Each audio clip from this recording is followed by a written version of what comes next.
GST அமல்படுத்தப்பட்டு ஒரு மாதம் நிறைவடைந்த நிலையில் அந்த வரியானது உணவக தொழிலில் எத்தகைய தாக்கத்தை ஏற்படுத்தி உள்ளது என்பது குறித்தும் வாடிக்கையாளர்கள் என்ன நினைக்கிறார்கள் என்பது குறித்தும் நமது செய்தியாளர் தமிழரசி தரக்கூடிய மேலதிக விவரங்களை இப்போது பார்க்கலாம்.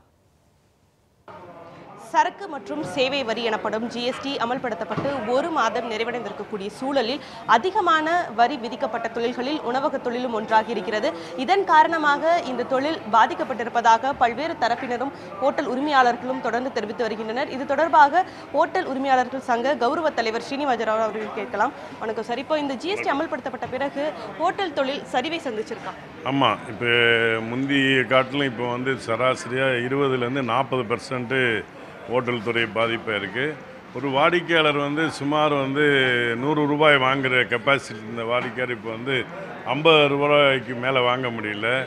முந்தி அந்தளவுக்கு வரி மாநில அரசும் மத்திய அரசுடைய வரி விகிதாச்சாரம் குறைவாக இருந்தது. இப்போ டபுள் மடங்கு வந்ததுனால முதல்ல டோட்டல் பில்லை பார்க்குறதுக்கு முன்னாடி வரியை பார்க்குறாங்க. ஜிஎஸ்டி எத்தனை %, எஸ்ஜிஎஸ்டி எவ்வளோன்னு பார்த்து அந்த ரெண்டும் பிரித்து போகிறதுனால அவங்க ரொம்ப வேதனைப்படுறாங்க.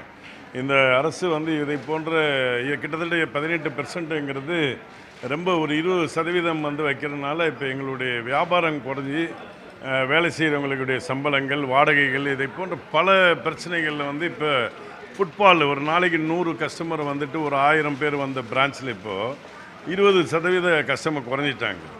100 பேர் வந்தது இப்போ 80-70 பேர் தான் வராங்க. இது எப்படி இந்த இண்டஸ்ட்ரி நெக்ஸ்ட் கொண்டு போகணும்? ஏற்கனவே கோரிக்கை நிறைய வச்சுருக்கோம். மத்திய அரசும் ஆகஸ்ட் 5th நல்ல ஒரு பதில் கிடைக்குன்னு எதிர்பார்க்குறோம். இந்த அதிகமான வரி விதிப்பின் காரணமாக 30-40% வரை வாடிக்கையாளர்களின் வருகை குறைந்திருப்பதாக ஹோட்டல் உரிமையாளர்கள் தரப்பை தெரிவிக்கின்றனர். அதே வேளையில் பொதுமக்கள் இது தொடர்பாக என்ன நினைக்கிறார்கள் என்பது தொடர்பாக கேட்போம். வணக்கம். இப்போ நீங்கள் முதல் ஜிஎஸ்டி அமல்படுத்துறதுக்கு முன்னாடி ஹோட்டல்ஸ்க்கு போயிருப்பீங்க, இப்போ போகிறீங்க, என்ன வித்தியாசம் இருக்குது? இந்த வரி விதிப்பு உங்களுக்கு பாதிப்பாக இருக்கா?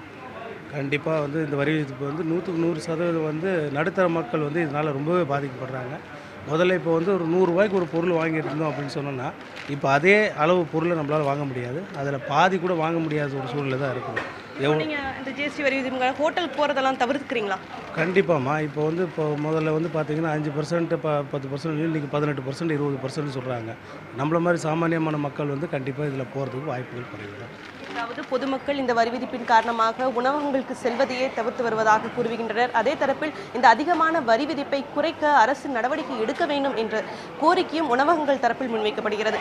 ஒளிப்பதிவாளர் மார்ட்டினுடன் தமிழரசி, நியூஸ் 18 தமிழ்நாடு, சென்னை.